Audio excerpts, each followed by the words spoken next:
Semua kita boleh klaim sekarang. Kamu cinta Nabi? Cinta Ustaz. Cinta Nabi? Cinta Ustaz. Termasuk saya. Cinta Nabi? Cinta. Kapan tahunya? Besok di akhirat. Maka apa kata Nabi sallallahu alaihi wasallam? Amalur rajuli biyadihi. Penghasilan yang terbaik adalah pekerjaan yang dilakukan oleh seseorang dengan tangannya sendiri. Wa kullu bai'in mabrur. Dan setiap jual beli yang mabrur. Ini aktivitas ini membantu saya di akhirat atau akan menyulitkan saya di akhirat? Kalau seandainya perbuatan itu ternyata akan menyulitkan kita di akhirat kelak, tinggalkan perbuatan itu.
Bismillah. Assalamualaikum warahmatullahi wabarakatuh.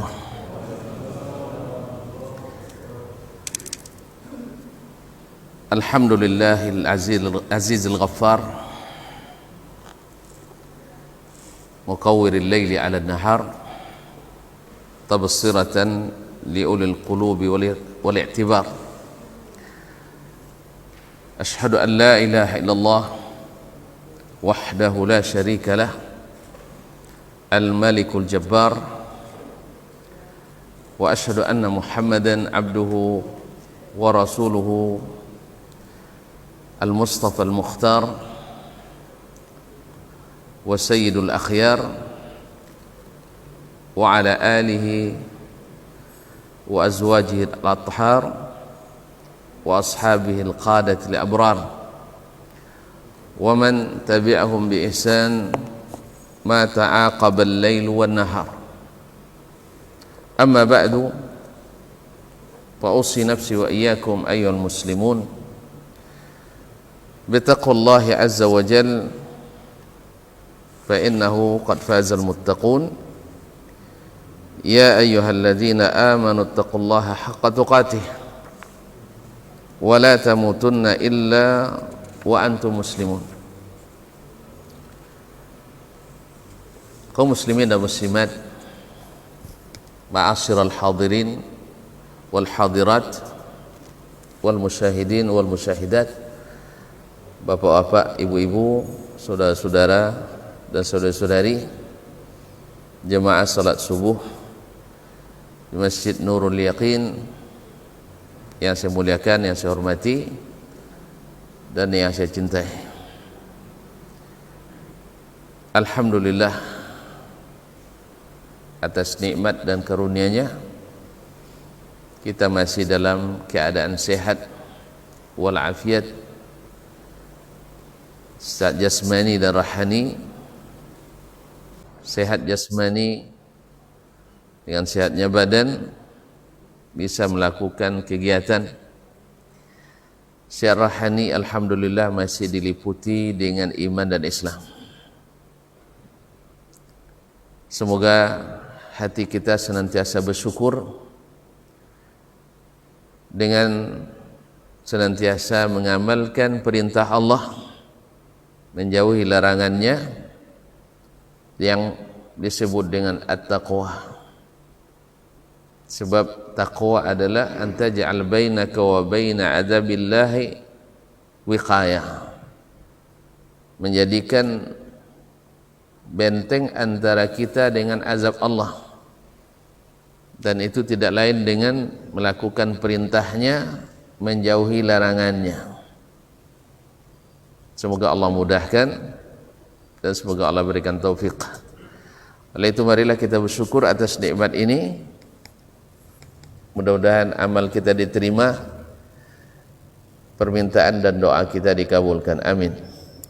Ma'asyiral kiram, ma'asyiral muslimin dan muslimat dirahmati Allah. Semoga salawat dan salam senantiasa disampaikan kepada baginda Rasulullah sallallahu alaihi wasallam sayyidil anam, kepada para ahli baitnya, anak, istri dan keturunannya, para sahabat dan para tabi'in yang setia mengikuti jalannya, dan setiap kaum muslimin dan muslimat yang istiqamah di atas sunnah Nabi alaihi salatu wassalam sampai bertemu kita dengannya di tepi telaga dalam keadaan cinta kita diterima. Bapak-bapak dan ibu-ibu kaum muslimin dan muslimat dirahmati Allah, pertemuan terakhir kita sebelum ini masih ingat? Berarti tidak cinta lagi nampak. Di pekan keempat bulan Oktober kan? Sebab November tidak bisa datang waktu itu. 29 November. Iya. Pekan kelima ada ya. Masya Allah. Tentang apa temanya kemarin? Mencintaimu seperti yang kau inginkan.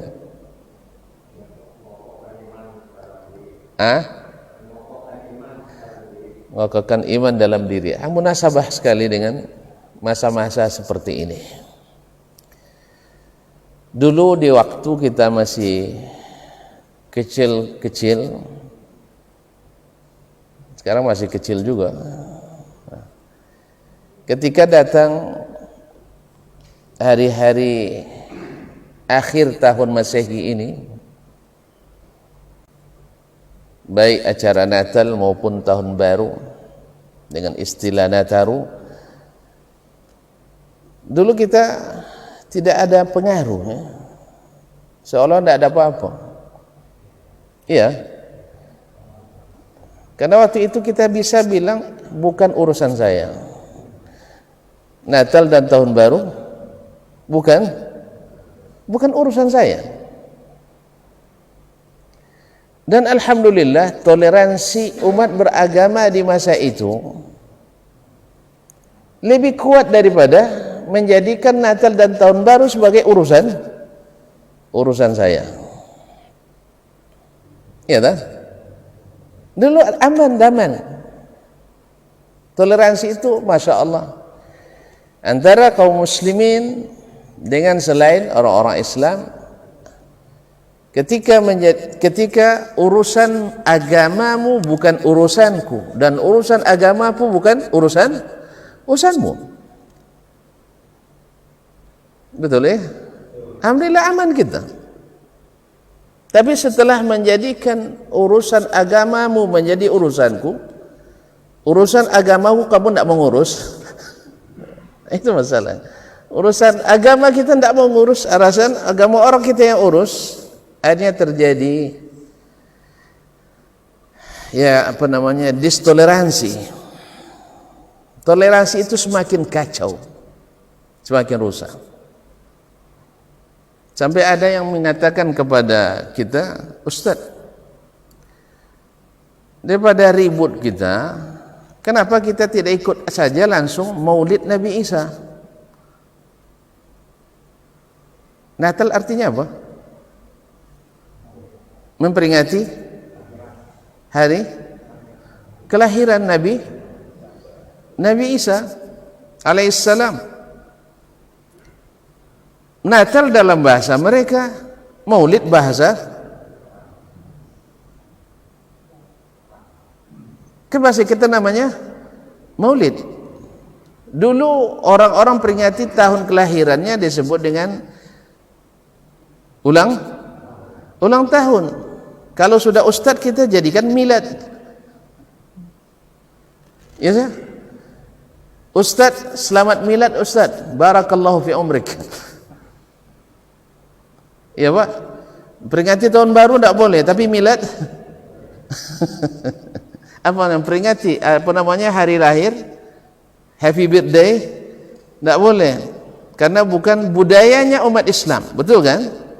Tapi setelah ustaz-ustaz masuk, khususnya di zaman medsos ini, otomatis nanti coba ibu tengok kalau yang teman dengan saya di FB, tanggal 11 Januari Dasman Yah Ma'ali berulang tahun hari ini. Mau tak mau saya dibawa ulang tahun juga Pak. Cuman belum ada hadiah sampai ke saya. Cuman doa selalu banyak. Doa banyak. Barakallahu fi umrika Ustaz. Allah musta'an. Nah jadi ada yang mengatakan kenapa kita tidak merayakan saja maulidnya Nabi Isa alaihissalam, sebagaimana kita merayakan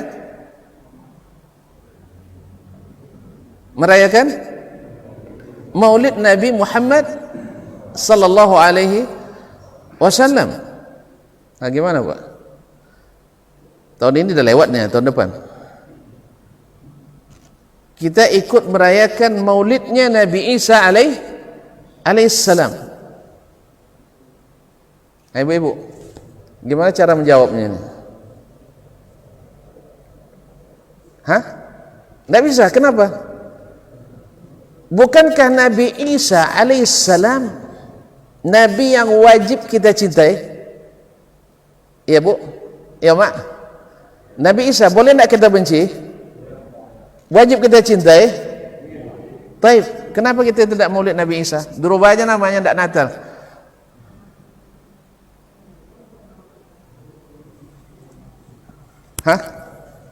Setuju enggak? Kita mulai dari Nurul Yakin. Tahun depan ada pohon apa namanya? Pohon cemara berlampu ya. Pohon Christmas. Bukankah Nabi Isa kita wajib beriman kepadanya? Bukankah Nabi Isa wajib kita mentakzimnya? Bukankah Nabi Isa mesti kita muliakan? Dan bukankah Nabi Isa kita berharap kepada Allah bertemu juga dengannya di akhirat? Bukankah Nabi Isa menjadi salah satu yang ditunggu-tunggu kedatangannya? Karena beliaulah yang akan nanti membunuh Dajjal. Dan dia turun membawa dan menghukum dengan syariat Nabi besar Muhammad sallallahu alaihi wasallam. Jadi waktu itu dia sebagai apa? Umat Nabi Muhammad sallallahu alaihi wasallam. Saya bingung menjawabnya. Ada yang bisa bantu jawab? Ya sebagaimana kita mencintai Nabi Muhammad sallallahu alaihi wasallam dengan melakukan peringatan maulidnya sallallahu alaihi wasallam. Ya, Pak? Apa alasannya orang-orang memperingati maulid Nabi? Mencintai Nabi Muhammad sallallahu alaihi wasallam. Bahkan sudah menjadi moto pula, khususnya di masa-masa akhir ini, siapa yang tidak memperingati maulid Nabi berarti tidak mencintai Nabi. Ya kan? Sudah menjadi apa namanya semacam bahasa yang seolah-olah sudah ijma' kaum muslimin hari ini, yang tidak pro maulid Nabi tidak mencintai Nabi sallallahu alaihi wasallam. Kalau ini dipegang erat-erat, berarti yang tidak ikut Natalan atau maulid Nabi Isa berarti tidak mencintai Nabi Isa. Bagaimana? Kaum muslimin dan muslimat dirahmati Allah. Kalau tidak ada jawabannya berarti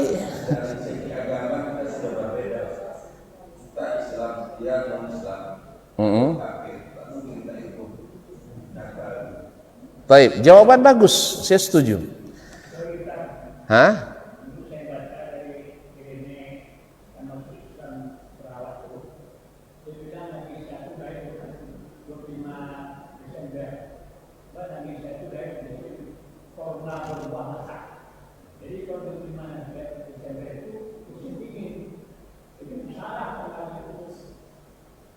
Taib.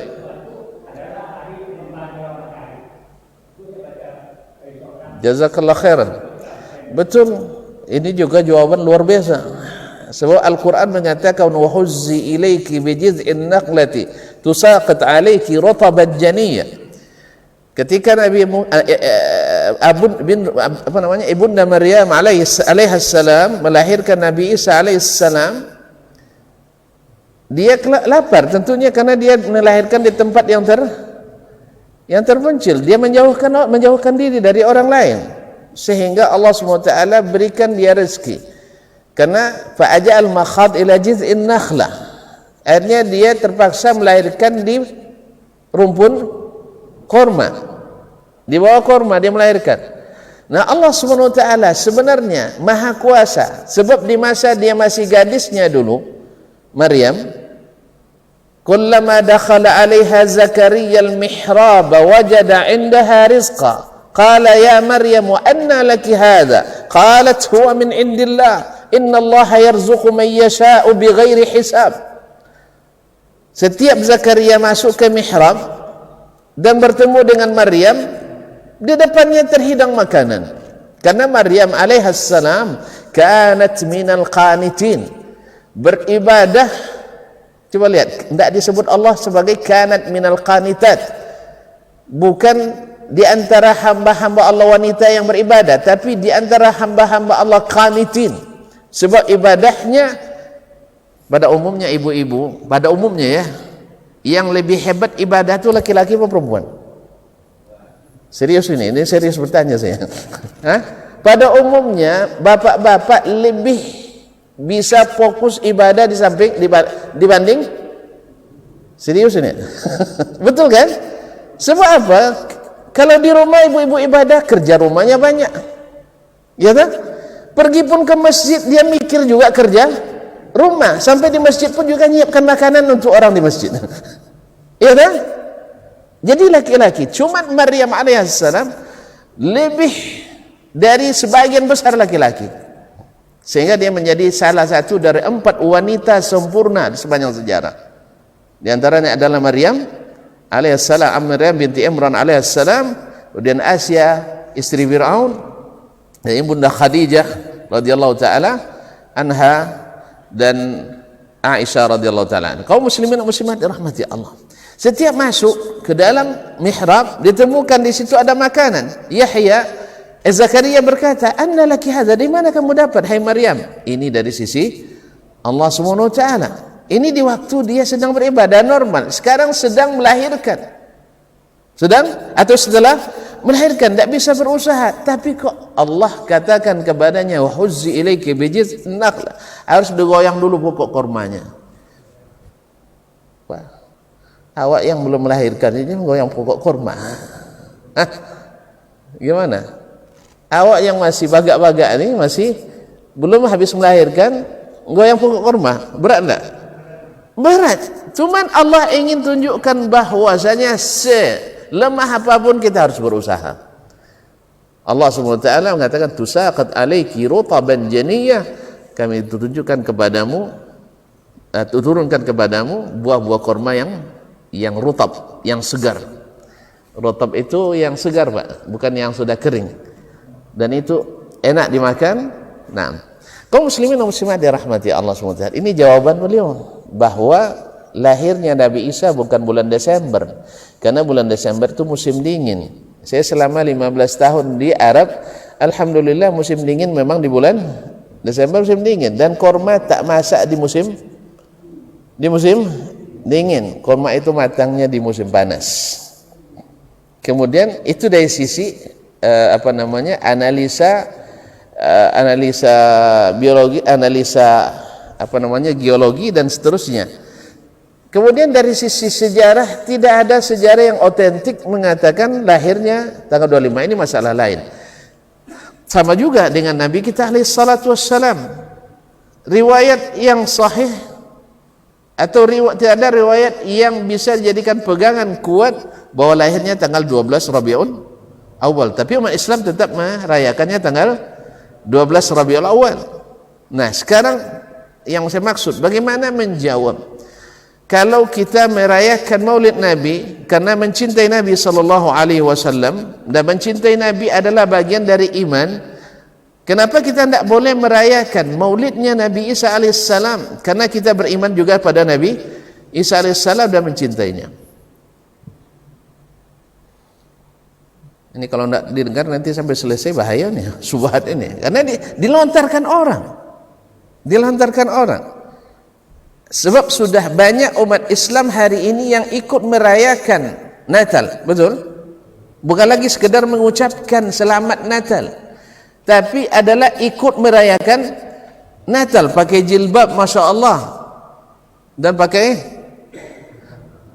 ya, karena kalau sudah pakai kompang biasanya sudah orang Islam namanya, padahal bukan ciri Islam. Ya, sudah pakai kompang berarti seni Islam. Akhirnya ada seni kompang dikolaborasikan dengan keyboard. Nggak nengok tuan-tuan? Untung nggak nengok, alhamdulillah. Saya takut tertarik pula. Gimana? Alasannya salah satunya adalah kalau memang kita mencintai Nabi Isa alaihissalam dan peringatan Natal adalah peringatan lahirnya Nabi Isa, nah sebagaimana kita memperingati Maulid Nabi sallallahu alaihi wasallam karena mencintai Nabi, sampai dikatakan kalau Anda tidak maulid berarti tidak mencintai. Kan sekarang udah ribut kita. Dulu enggak ribut juga ya, maulid enggak kan. Sekarang ribut juga. Sebab medianya auzubillah ya. Semuanya orang-orang yang tidak maulid tahun ini, ibarat di Darun kedua kena rekes ya. Ada istilahnya orang-orang yang tidak ikut maulid Nabi, rekes, tidak mencintai Nabi sallallahu alaihi wasallam. Sekarang ayo cinta kita juga ditantang dengan memperingati. Kita bukan ikut agama Nasrani, tapi ikut memperingati Nabi Isa alaihissalam karena lahirnya itu. Dijawab oleh beliau bukan tanggalnya itu, cari tanggal yang pas. Kaum muslimin muslimin, ini masalah cinta ini. Dan kita dalam Al-Quran jelas la nufarriqu baina ahadin min rusuli, betul ya? Kullun amana billahi wa malaikatihi wa kutubihi wa rusuli la nufarriqu baina ahadin min rusuli. Semuanya beriman kepada Allah, kepada malaikatnya, kepada kitab-kitabnya, dan kepada rasulnya, dan tidak membedakan antara para rasul. Nabi juga melarang la tufadilu bainal anbiya, jangan kalian membeda-bedakan antara para nabi sallallahu alaihi wasallam. Sallallahu alaihi wasallam. Gimana, Bu? Kalau sudah boleh nih kita buat panitia. Tambah acara kita, tambah hebat, tambah heboh gitu ya. Nah, karena syubhat di luar sana auzubillah berat-berat, sampai ada yang mengatakan orang-orang yang berlogika yang tidak logis, ini masalahnya. Ada yang mengatakan gini, Bu, umat Kristiani setiap hari mendengarkan kumandang azan dari masjid-masjid umat Islam 5 kali dalam sehari, betul? Iya kan? Didengar oleh mereka. Taib. Kemudian dalam sepekan berapa? 7 kali 5 Pak? 35. Dalam sebulan 5 kali 30 150. Dalam setahun berapa mereka mendengar azan? Tak ada ribut-ribut katanya. Sekarang hari ini mengucapkan hari selamat Natal dalam 1 kali dalam setahun, umat Islam ribut katanya. Kena lagi kita. Kalau tidak ngaji bahaya nih kaum muslimin. Iya kan? Setiap hari mereka mendengarkan azan dari kita. Setiap minimal 5 kali. Belum lagi masuk azan masuk kubur. Karena ada pula yang bikin azan masuk kubur. Belum lagi azan dari bayi lahir, sah? Belum lagi azan orang naik haji. Dan azan-azan lainnya. Tak ada orang Nasrani ribut sama kita. Sekarang umat Islam mengucapkan selamat hari Natal dalam sekali, dalam setahun ribut kita. Sampai-sampai yang mengatakan mengucapkan kata-kata kotor di dalam bahasanya, redaksinya, mengucapkan kata-kata keji dalam redaksinya. Gimana Pak? Apa kenapa suka ribut Pak? Kenapa suka ribut? Kalau ini senang jawabannya, yang tadi yang nggak payah jawabannya. Kalau ini senang, kalau ini senang jawabannya. Kalau azan itu dikumandangkan oleh umat Islam, kenapa kita ribut? Dan kenapa pula orang Nasrani ribut? Sah? Nah, perlu mereka ribut karena yang azan itu orang Islam. Coba sekali saja orang Kristen azan di gereja hari Ahad, ribut enggak mereka? Ribut enggak? Coba aja. Coba aja kita usulkan di gereja nanti, gereja apapun, suruh mereka azan sekali sepekan. Atau enggak sekali sepekan, sekali setahun aja. Pas hari ribut Ahad nanti azan di gereja, Allahu Akbar, Allahu Akbar. Kan ada asyhadu an la ilaha illallah dalam kan. Jadi umat Islam seluruh satu jemaat nanti. Ribut enggak mereka? Ribut enggak? Ribut pun enggak? Coba aja. Pasti ribut. Jelas? Nah, sekarang kenapa kita ribut? Karena yang ngucapin selamat Natal itu orang Islam, maka kita ribut. Orang tuh, anak kita nak bikin syirik, ayah kita nak bikin syirik, tokoh kita nak bikin syirik, lalu kita katakan tak ribut. Betul kan? Korupsi aja ribut. Korupsi ribut enggak?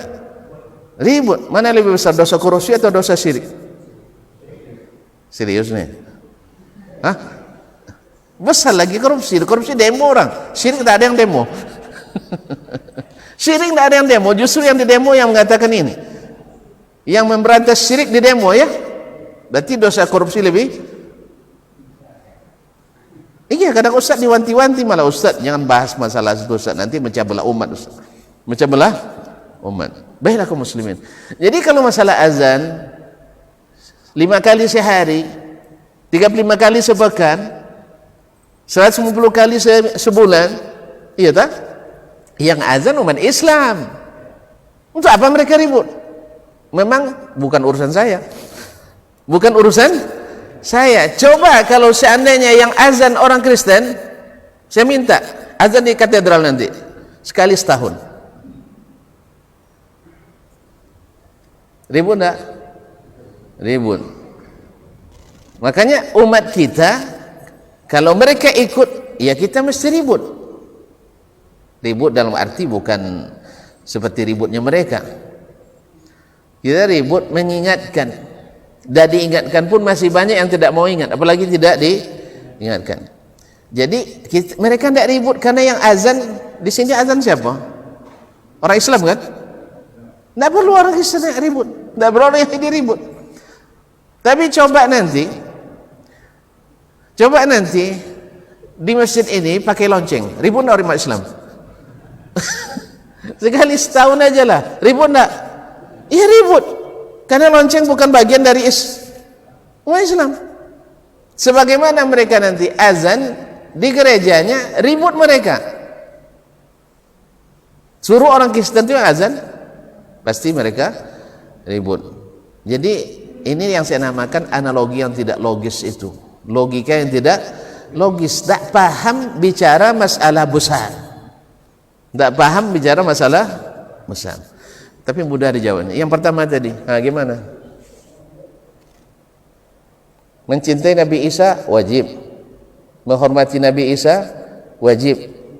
Bagian dari syariat kita adalah mencintai Nabi Isa alaihissalam. Bagian dari syariat Islam adalah mencintai Nabi Isa alaihissalam. Lalu kenapa kita tidak boleh Natalan? Kenapa kita tidak boleh milad? Kata beliau tadi tanggalnya tidak tepat. Kita cari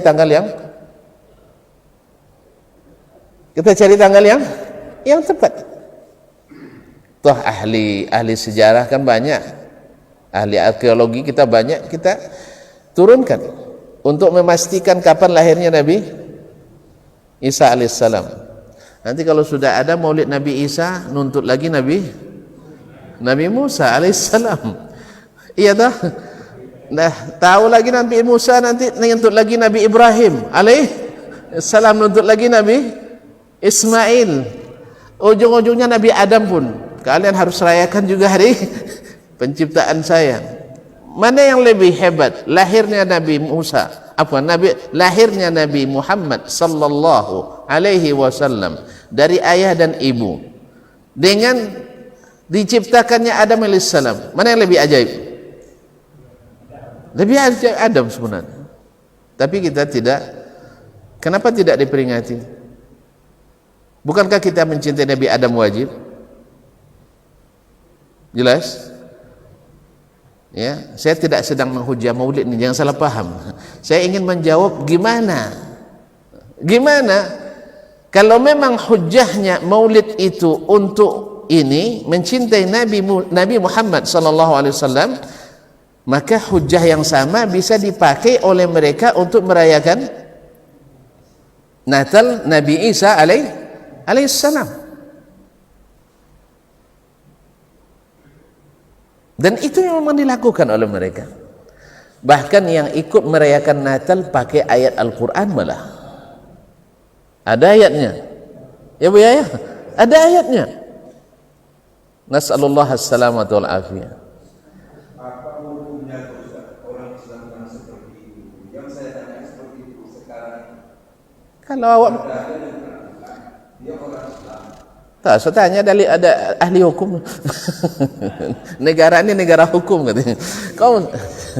Kau muslimin dan muslimat dirahmati Allah. Nah, dia berdalil kepada wassalamu alayya yauma wulidtu wa yauma amutu wa yauma ub'atsu hayya. Selamat kepadaku pada hari aku dilahirkan. Ini sampai situ bacanya. Terus setelah itu selamat juga pada waktu dimatikan. Ada orang mengucapkan selamat mati? Ada yang mengucapkan selamat mati? Tidak ada. Masya Allah, semangat Pak, selamat sakitnya, selamat kena COVID. Tidak ada. Berarti salam di sini maksudnya bukan ucapan selamat, Buya, Kiai, Gus, bukan selamat. Makanya disinilah datangnya kenapa Imam Asy-Syafi'i rahimahullah marah besar dia menafsirkan Al-Quran orang yang tidak pandai bahasa Arab. Yang maksud pandai bahasa Arab itu bukan pandai nahwu sharaf, tidak. Saya guru bahasa Inggris Pak. Pandai bahasa Inggris? Coba dulu. Nah, cuman pandainya grammars, tata bahasa Inggris. Sama guru-guru kami banyak dulu Bu ya, pandai nahwu sharaf, hafal Alfiyah Ibnu Malik, hafal Syarah Ibnu Aqil. Cuman ketika mendengar orang Arab bicara, pandai nyalahkan. Banyak salah itu dorongnya, i'rabnya.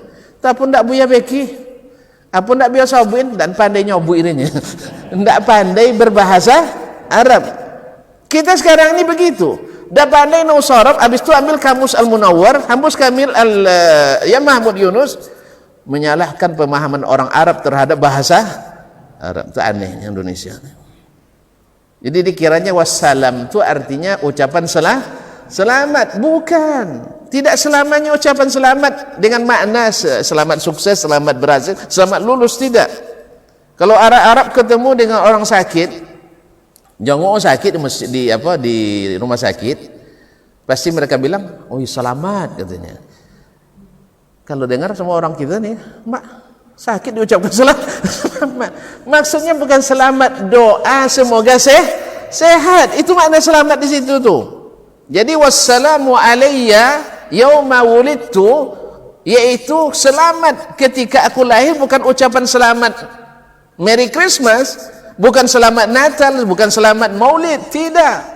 Maknanya adalah selamat dari gangguan-gangguan syaitan. Karena dulu neneknya berdoa, ya tak? Wa inni u'idzuha bika wa dzurriyyataha minasy syaithanir rajim. Fataqabbalaha rabbuha biqabulin hasanin wa ambataha nabatan hasanan wa kaffalaha Zakaria. Jadi maknanya adalah selamat dari gangguan syaitan, karena setiap yang lahir diganggu syaitan, kecuali Nabi Isa alaihissalam berkat doa imra'atu Imran, innallaha astafa Adama wa ala innallaha astafa Adama wa Nuha wa ala Ibrahim wa ala Imran 'alal alamin idh qalat imra'atu Imran rabbi inni nadartu laka ma fi batni muharraran fataqabbal minni innaka antas samiul alim. Falamma wada'atha qalat rabbi inni wada'tuha untha wa inni sammaytuha Maryama wa inni u'idzuha bika wa laysa zakaru kal untha wa inni sammaytuha Maryama wa inni u'idzuha bika wa dzurriyyataha minasy syaithanir rajim. Fataqabbalaha rabbuha biqabulin hasan wa ambataha nabatan hasana wa kaffalaha Zakaria. Ini makna daripada wassalamu alayya. Makanya kalau orang tak pandai bahasa Arab, jangan jadi ahli tafsir. Karena syarat mutlak wajib, kata Imam Asy-Syafi'i, untuk menjadi penafsir Al-Quran wajib pandai bahasa Arab, bukan pandai tata bahasa Arab. Tata bahasa Arab itu sama dengan saya beli alat montir. Bisa saya beli? Bisa. Tapi saya tidak pandai jadi montir. Alatnya punya. Banyak orang pandai nahwu sharaf, kalau tanya qama zaidun, i'rab qama zaidun, pandai dia, tapi suruh jadi juru bicara bahasa Arab pandai? Enggak. Makanya berapa banyak yang tak pandai, yang pandai menguasai bahasa itu disusun-susun berdasarkan tata bahasa. Nanti kalau dibaca oleh orang Arab kadang tak paham orang Arab. Hebat bahasa Arab tapi orang Arab tak paham bahasa Arabnya. Secara nahwu sharaf betul, tepat i'rabnya, fi'il, fa'il, mubtada, khabar, maf'ul bihi, maf'ul ijli, tepat. Tapi uslubnya orang Arab tidak paham. Sebagaimana kita bahasa Inggris, ada orang pergi penelitian ke Amerika untuk dapatkan profesor, diterjemahkan proposalnya oleh seorang doktor jurusan bahasa Inggris. Hebat kan? S1 bahasa Inggris, S2 bahasa Inggris, S3 bahasa Inggris. Sampai di sana dilihat oleh mahasiswa kita yang studi di Amerika, tengok ini proposal Bapak nih Pak. Iya, Bapak yang buat. Enggak, saya enggak pandai betul bahasa Inggris. Ada tak? Saudara sama dosen, doktor bahasa Inggris. Pak, boleh enggak saya rubah ini proposalnya? Kenapa dek? Bahasanya bukan salah Pak, cuman orang Inggris salah paham nanti orang Amerika. Bapak mau penelitian tapi bahasanya investigasi. Seolah-olah Bapak tim pencari fakta katanya. Kalau itu bahasanya sama dengan bahasa Komnas HAM, bukan bahasa akademis untuk membuat penelitian. Jelas so? Jadi beda antara orang bahasa Arabnya dengan bahasa kamus dengan orang yang bahasa Arabnya memang tanpa terjemah lagi. Ketika dia bicara tak ingat bahasa ibunya lagi, langsung bahasa Arabnya. Itu yang pandai bahasa Arab. Dan orang Arab sendiri hari ini tidak sedikit dari mereka yang sudah hilang zok bahasa Arabnya. Hilang zok bahasa Arabnya. Maka orang Arab hari ini juga kadang-kadang tak bisa dijadikan rujukan, kecuali mereka yang memang alim, ulamanya yang besar. Makanya tidak sedikit sekarang pemikir Arab jadi penyesat karena dia pemikir bukan ulama. Beda antara ulama dengan pemikir. Cuma orang kita dengarnya namanya Zaid, Nasr, Nasruddin dan sebagainya. Ini pasti hebat nih karena namanya Islami. Di kita juga banyak namanya Islami tapi tidak Islami. Betul kan? Ya, telah tertangkap bandar narkoba namanya Muhammad Al-Amin gitu. Na'udzubillah. Nama Muhammad Al-Amin tapi jadi bandar. Na'udzubillah. Jadi nama tidak jadi ini kaum muslimin dan muslimat, bahkan tidak. Ilmu yang menentukan. Baik, kembali ke masalah kita. Jadi kalau seandainya dia kan ya dalil tadi wassalamu alayya yauma wulidtu yauma amutu. Kalau diartikan dengan ucapan selamat hari lahir, selamat Natal, berarti nanti juga harus selamat wafat. Selamat wafat. Bisa? Jadi hari wafatnya nanti ada ucapan selamat wafat. Nah, ada kaum muslimin dan muslimat dirahmati Allah. Oleh itu kaum muslimin dan muslimat menafsirkan wassalamu alayya adalah kejahilan dalam memahami bahasa Arab. Wassalamu alayya yauma wulidtu wa yauma amutu, dan juga selamat artinya dia bebas dari gangguan syaitan ketika akan mati, artinya mati dalam keadaan Islam, husnul khatimah. Dan wa yauma ub'atsu hayyan, dan pada hari saya dibangkitkan hidup kembali di hari kiamat. Selamat dari huru-haranya hari kiamat itu. Karena hari itu la ilaha illallah, yang selamat itu yang berada di dalam lindungan Allah Subhanahu wa taala. Itu maknanya, bukan ucapan selamat seperti yang dipahami oleh yang tidak paham. Ya, dipahami oleh yang tidak paham.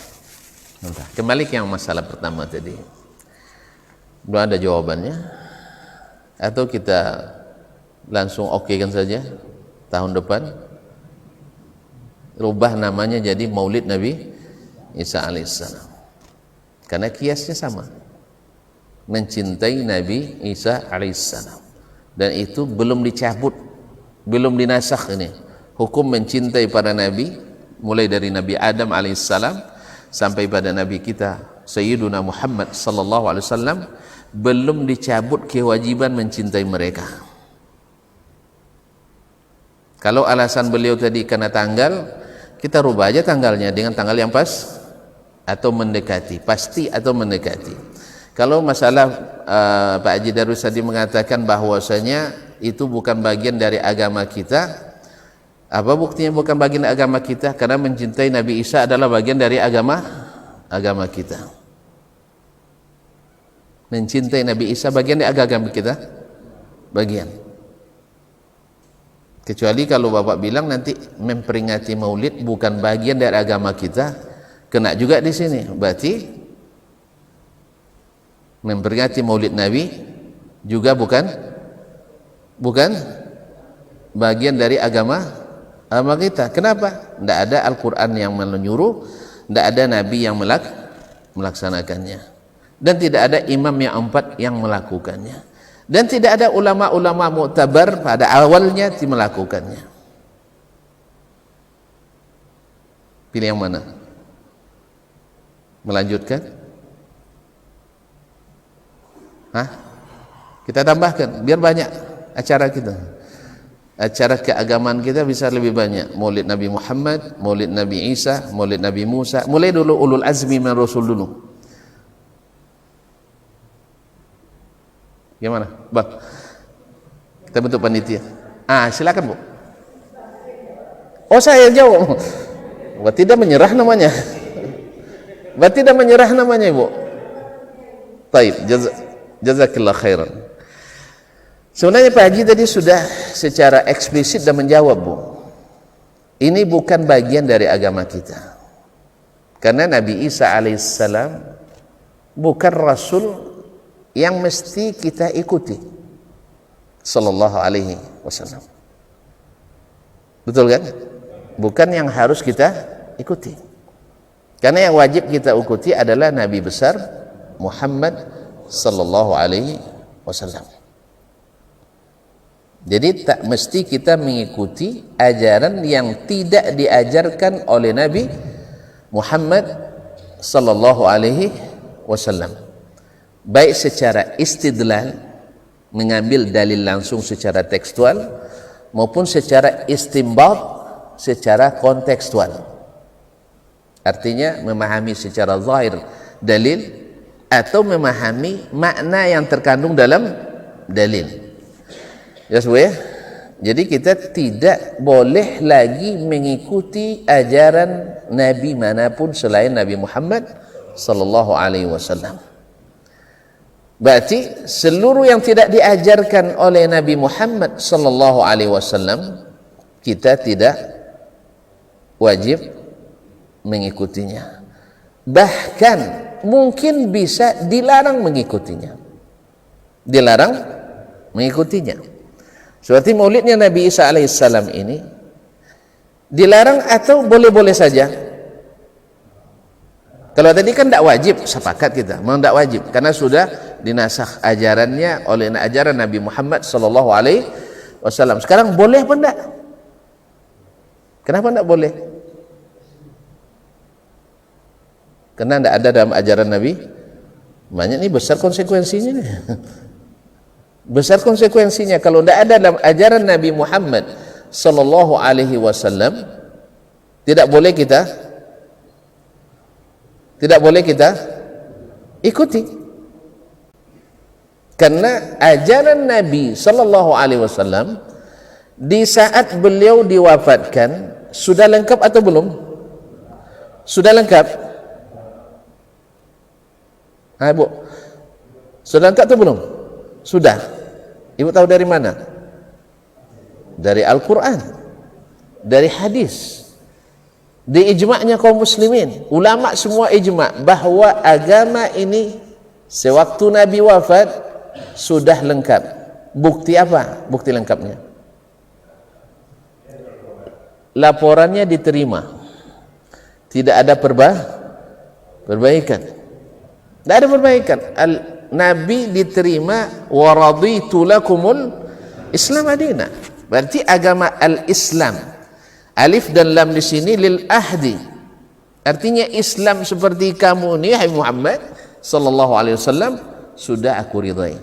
Berarti laporannya selesai, diterima. Tidak ada, bukan wajar dengan pengecualian.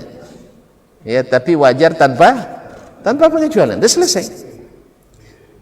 Berarti segala ajaran yang tidak diajarkan oleh Nabi Muhammad sallallahu alaihi wasallam berarti tambahan. Tambahan tak? Tambahan.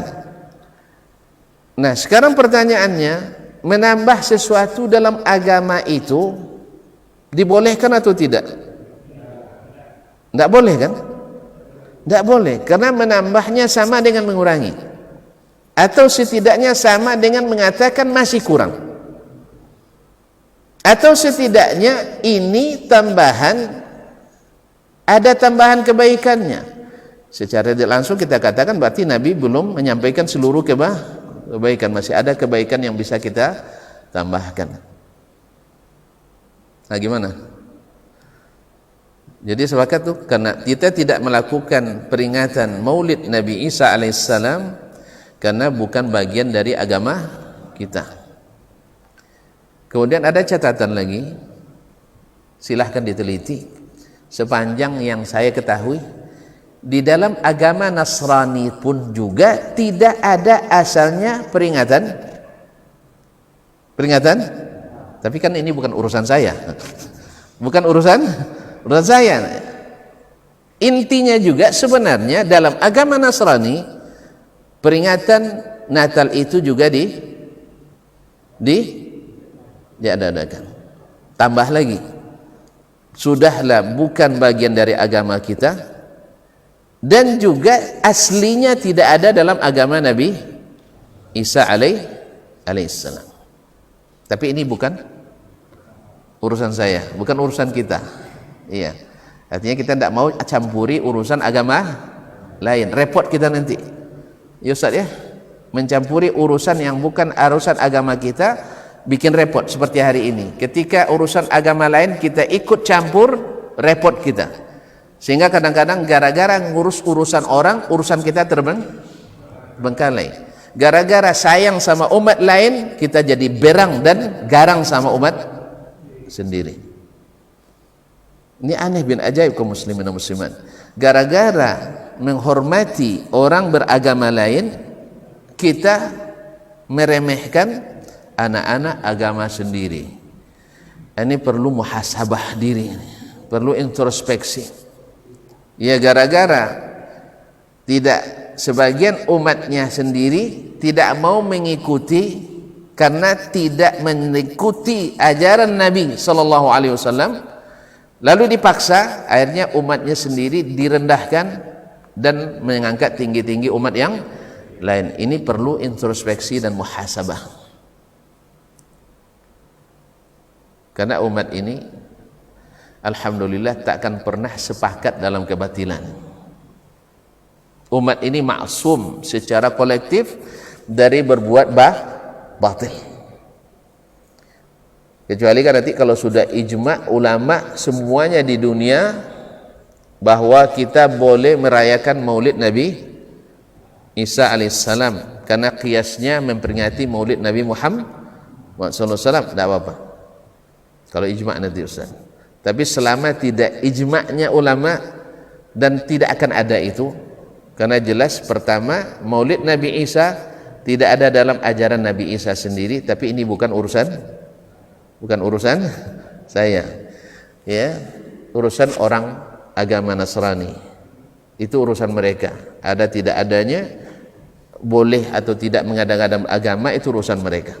Tapi urusan kita adalah bahwa ini tidak ada dalam agama kita. Mengada-ngada dalam agama kita termasuk dilarang.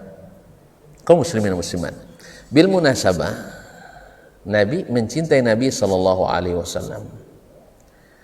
Kita lebih sering menekankan cinta pada Nabi pada fisiknya, karena dia keturunan suci, sah. Karena dia adalah orang terpandang, sah. Dia adalah Nabi yang mulia, dan seterusnya. Padahal Nabi sendiri, kaum muslimin, seperti yang disebutkan oleh Ummul Mukminin Aisyah radhiyallahu taala anha, beliau tak pernah marah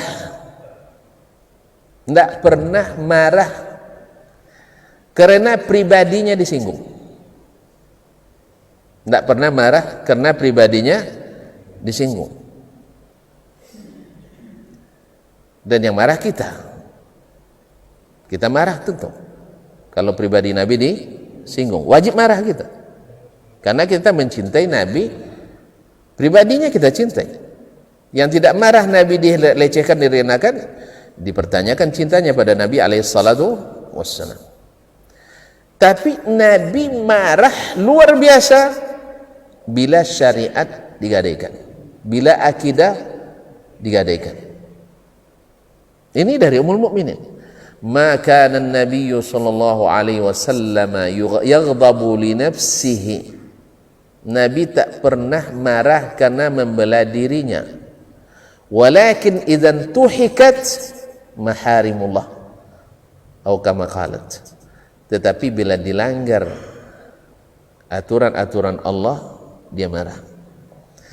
Berarti mana yang lebih tinggi nilainya, mencintai ajaran Nabi Sallallahu Alaihi Wasallam daripada mencintai pribadi Nabi Sallallahu Alaihi Wasallam? Mencintai ajarannya. Karena Nabi itu baru mulia setelah diangkat jadi Nabi. Artinya bagi kita, kalau sempat Nabi Muhammad Sallallahu Alaihi Wasallam tidak jadi Nabi dulu, terkenal di Indonesia nih. Terkenal di Indonesia nih. Walaupun terkenal, wajib kita mencintainya? Tidak kan? Abu Lahab terkenal tidak di Indonesia? Terkenal kan? Betul? Satu nasab dengan Nabi. Satu nasab. Mana yang lebih tinggi nasabnya dari Nabi? Lebih tinggi, sebab dia asal Nabi Farah. Abdul Muttalib, datuknya lebih tinggi dari dia. Hashim lebih tinggi nasab, bukan saya bicara bukan martabatnya, kedudukannya, nasabnya lebih tinggi kan? Betul? Tapi apakah kita boleh mencintai Abu Talib? Boleh? Boleh kita mencintai Abu Lahab? Ya tidak boleh. Kenapa? Karena mereka memerangi dan tidak mencintai ajaran Nabi Sallallahu Alaihi Wasallam. Jadi seharusnya kita kalau mau boleh memperingati, sebenarnya yang patut diperingati itu hari dibangkitkannya Nabi jadi Rasul Sallallahu Alaihi Wasallam. Ketika turunnya Iqra bismi rabbikal ladzi khalaq, atau ketika syariat ini sempurna, yaitu ketika al-yawma akmaltu lakum dinakum.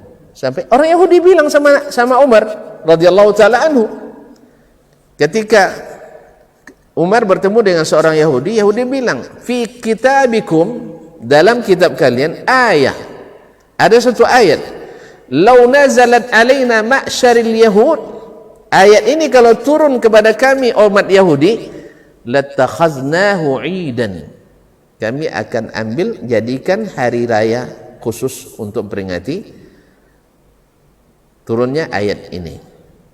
Kapan turunnya? Di Haji Wada. Di mana? Di Arafah, di padang Arafah, puncaknya haji. Kata orang Yahudi ini, kalau ayat ini turun kepada kita umat Yahudi, kami jadikan hari turunnya hari besar. Kita ketinggalan nih. Nah, kenapa? Tambah lagi satu, Pak. Hari raya paripurna. Hari raya paripurna Islam. Hari Arafah. Besok tidak jadi puasa Arafah lagi. Jadi makan-makan di hari Arafah. Sama kita hari ini juga di hari Maulid kan makan-makan. Padahal Nabi memperingatinya dengan puasa. Ketika ditanya tentang puasa hari Senin, dijawabnya, itu hari saya dilahirkan, maka saya bersyukur pada Allah dengan puasa pada hari Senin. Kalau kita tidak, hari lahirnya dijadikan hari makan. Berbeda dengan Nabi Sallallahu Alaihi Wasallam. Ini masalah ini. Baik, jadi kalau demikian, bahwa kita tidak memperingati Maulid Nabi Isa alaihissalam karena bukan bagian dari agama kita. Karena pertama, Nabi Isa juga tidak merayakannya. Ini bukan urusan saya. Kedua, Nabi alaihissalam juga tidak pernah merayakannya. Ini urusan saya, urusan kita. Nabi tidak pernah ikut merayakan Maulid Nabi Isa alaihissalam. Padahal itu sudah ada atau belum di zaman Nabi hidup? Sudah ada peringatan Maulid Nabi Isa alaihissalam. Kalau antum ke bahasa Arab nanti pasti bahasanya bukan Natal, Milad Isa alaihissalam.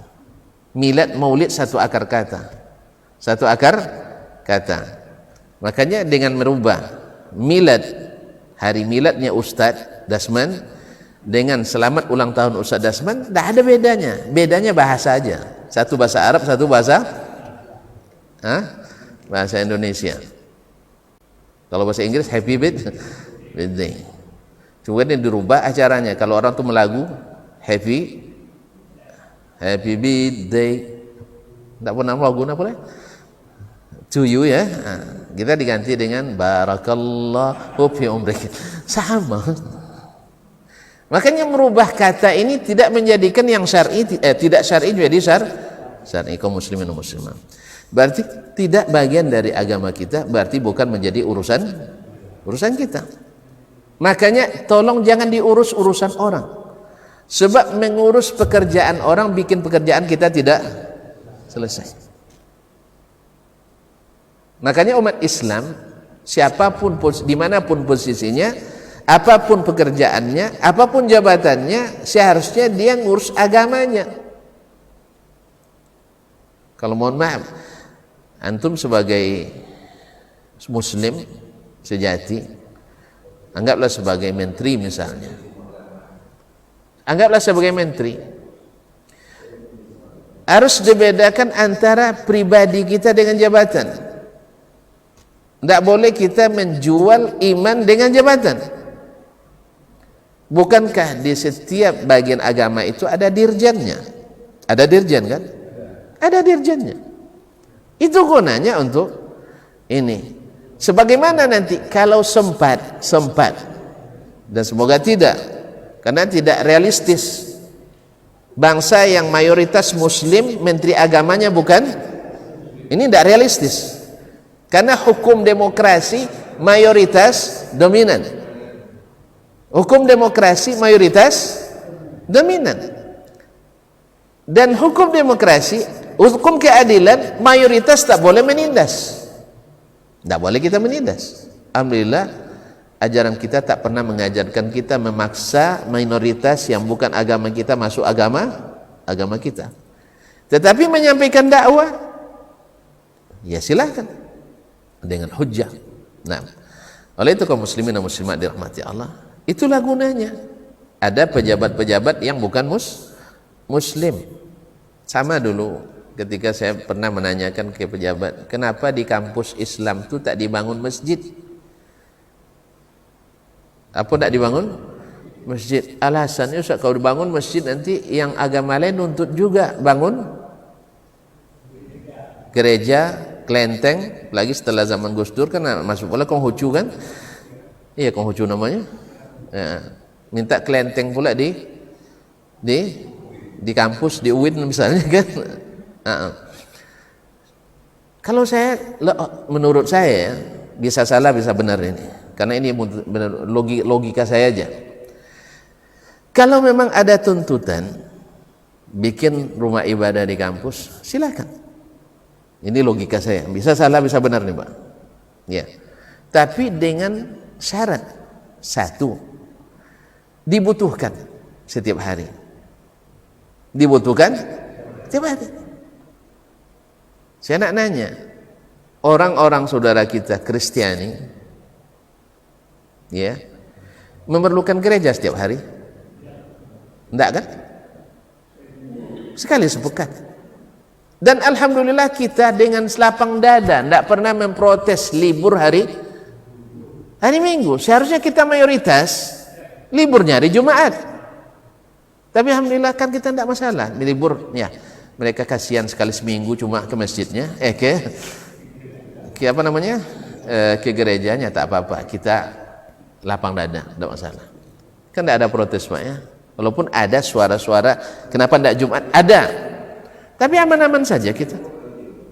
Berarti tidak dibutuhkan setiap hari, ya. Taib. Saudara yang lain sebangsa, kalau agama apa lagi? Buddha misalnya, ada yang tahu berapa kali sehari dia ke pura? Enggak tahu. Kemudian pada umumnya yang namanya kelenteng, pura itu di tempat-tempat terpencil, betul? Tidak pas di tengah kampus, terganggu nanti, apalagi pas hari nyepi, iya tak? Untuk libur, terganggu. Bahkan teman kami di Bali bangun masjid, katanya tidak diizinkan, sebab ini tempat perlintasan Tuhannya, jadi harus ini dilapangkan tempat lewatnya. Iya. Berarti mereka juga tidak butuh setiap hari.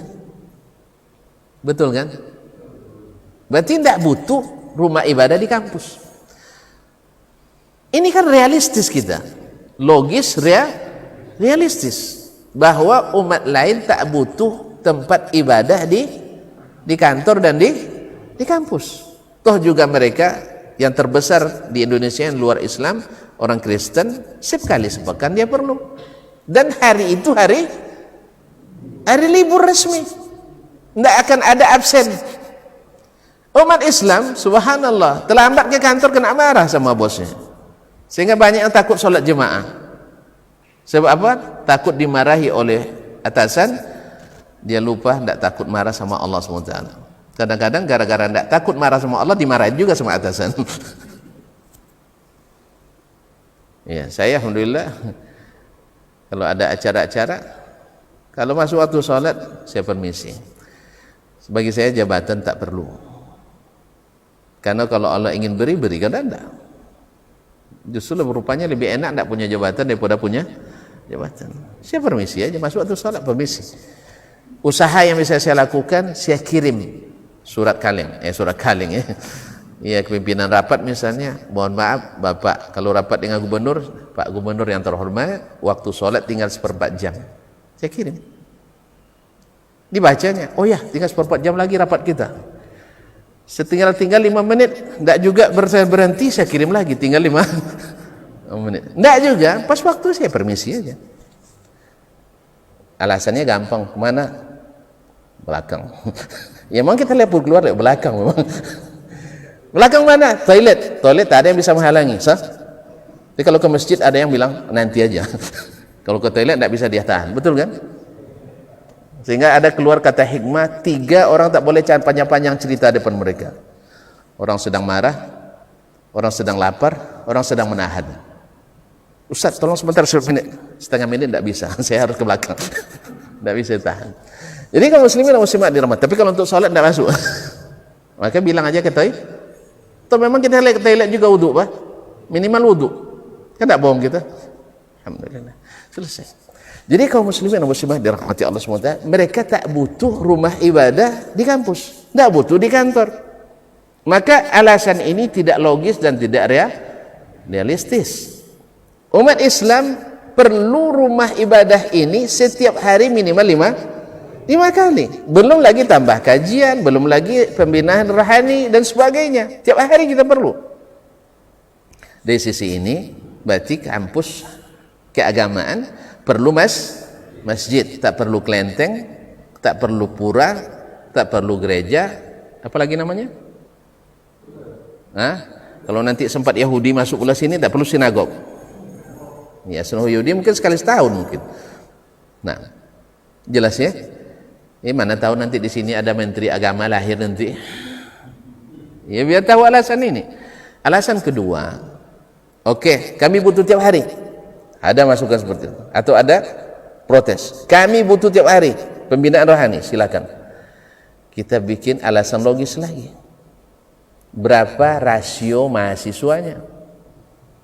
Kalau mahasiswa muslim 10.000, mahasiswa non muslim 10 orang, tidak mungkin sama besarnya, jadi sarang hantu nanti. Jelas?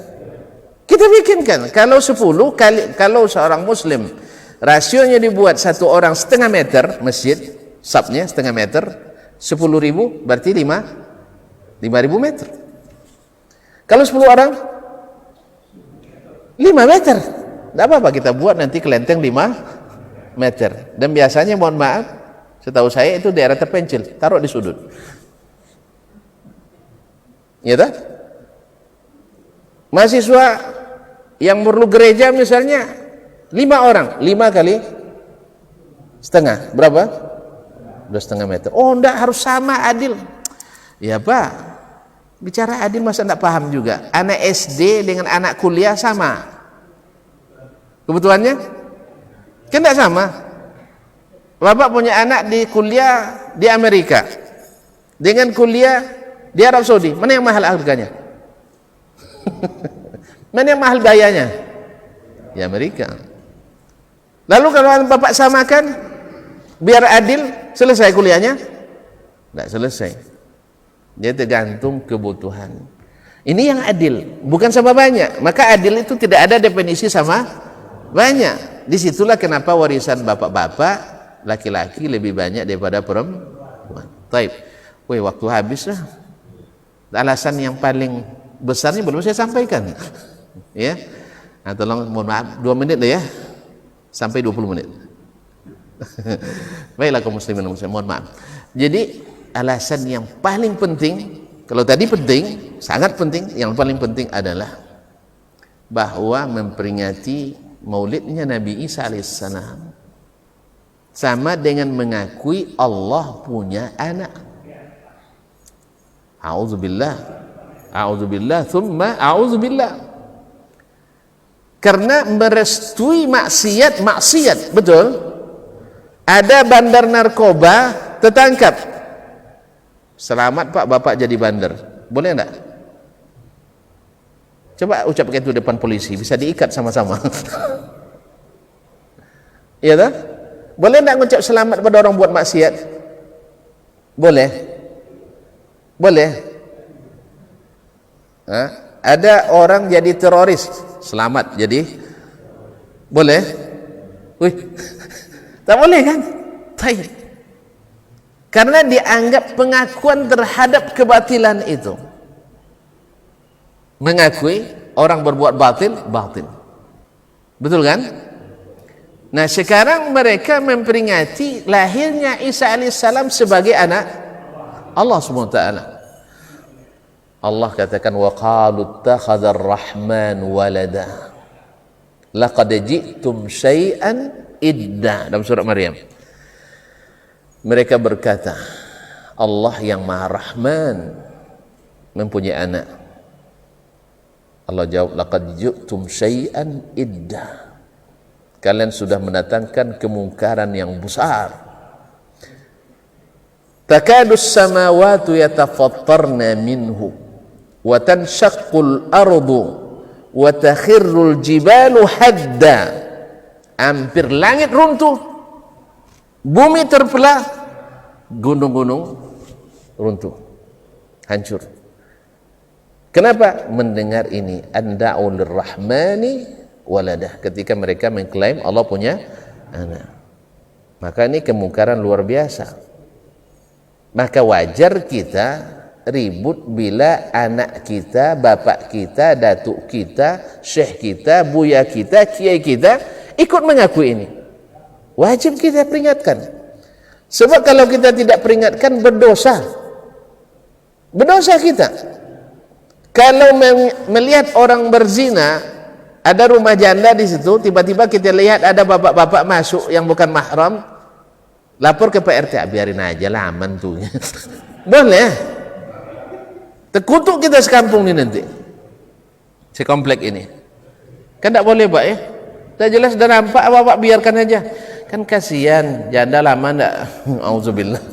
Ndak bisa di sini. Biar damai-damai kita. Kan mereka kan suka sama suka. Kalau sudah jelas batilnya, walaupun suka sama suka, tetap wajib dihalangi. Jelas Pak? Kalau ada pemulung, mohon maaf ya, pemulung misalnya, karena biasanya mereka kena butuh jadi pemulung kan, miskin. Bapak lihat dia curi motor tetangga dengan alasan kasihan, biarin aja lah, toh yang punya orang kaya raya, pelit pula. Misalnya, boleh nggak? Nggak boleh. Salah tetap salah, kasihan tidak bisa. Daripada ribut sekampung nanti keroyok dia, mati dia. Nggak bisa alasan itu dipakai. Bapak harus cegah. Kalau kasihan, panggil dia, bang, jangan ambil itu, bawa motor saya. Nah itu bagus. Iya kan? Bawa motor saya. Udah halal. Sama.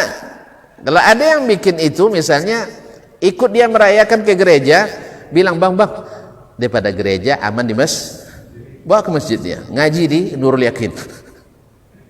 Iya kan? Cegah dia berbuat kemungkaran itu. Jelas. Jadi kalau seandainya wajar kita ribut, anak keluarga kita, muslim tuh keluarga semuanya, dalam bukan hanya di Indonesia, seluruh dunia ini. Kalau saya lihat orang Arab buat, saya bilang jangan diikuti yang seperti ini. Ya, ada seorang pemain terkenal dari Mesir, masya Allah, ikut pula merayakan pakai Santa Claus. Kita katakan ini memang salah. Namanya juga Muhammad Salah. Muhammad Salah. Memang salah, tidak boleh diikuti. Untuk dia tidak bikin Muhammad Salah, Muhammad Salah. Ya. Mu Salah. Ya. Dia idola orang untuk main bola silakan, tapi kalau ada masalah ini salah. Tidak boleh diikuti.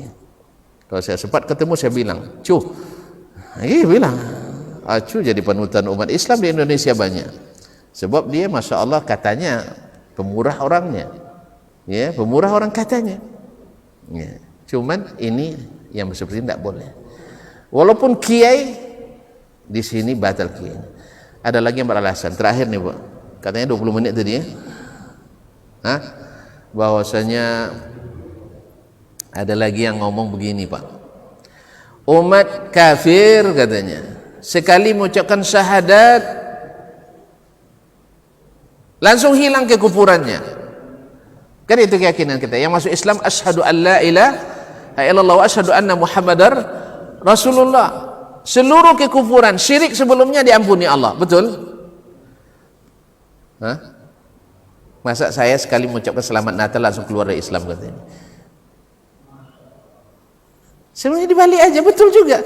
Dengan syahadat Anda masuk Islam, dengan membatalkan syahadat Anda keluar dari, betul. Karena kalimat kufur dengan kalimat Islam, satu kata ini, aslamtu wa kafartu, bisa beda tempat langsung. Ini tidak perlu verifikasi lagi Pak. Kafartu, saya kafir, dengan saya masuk Islam, tidak perlu verifikasi, langsung masuk, bertukar posisi. Makanya Anda ketika mengucapkan kesyirikan, mengingatkan kesyirikan, ya, dan tahu itu syirik, lalu Anda memaksakan, ya selesai. Anda sudah otomatis menekan nomor pinnya, pin kafir dengan pin sebagaimana mereka masuk dengan asyhadu an la ilaha illallah wa asyhadu muhammadar rasulullah, hilang semua kemusyrikan, hilang kekufurannya. Sama ketika Anda beramal dari sejak lahir langsung sholat sejak lahir langsung sholat, langsung puasa sambil nangis-nangis ya, langsung puasa. Habis itu Anda katakan saya ikut Nasrani atau saya mengakui kebenaran agama Nasrani, Anda berarti sudah menghilangkan seluruh amalan itu. Habis. Logis sekali. Dia yang tidak paham, itu masalahnya. Itulah sebabnya kaum muslimin, orang kalau terlalu memperturutkan akal seperti orang tidak berakal. Sering hal-hal yang tidak logis. Ya, kalau bukan karena waktu saya tambah lagi contoh-contohnya, tapi insya Allah kita tinggalkan untuk besok insya Allah ta'ala. Oleh itu kembali kesimpulannya, kenapa kita tidak melakukan maulid Nabi Isa? Karena bukan urusan saya, tidak bisa dikiaskan. Nah kalau begitu tidak boleh mengikuti selain yang disuruh, diperintahkan oleh Allah dan Rasul Sallallahu Alaihi Wasallam. Mudah-mudahan ini bisa menjadi murajaah bagi kita untuk mengambil sikap yang benar dalam beragama, sehingga cinta itu bukan hanya sekedar cinta fisik, tetapi lebih daripada itu mencintai ajaran Nabi Sallallahu Alaihi Wasallam yang sudah sempurna.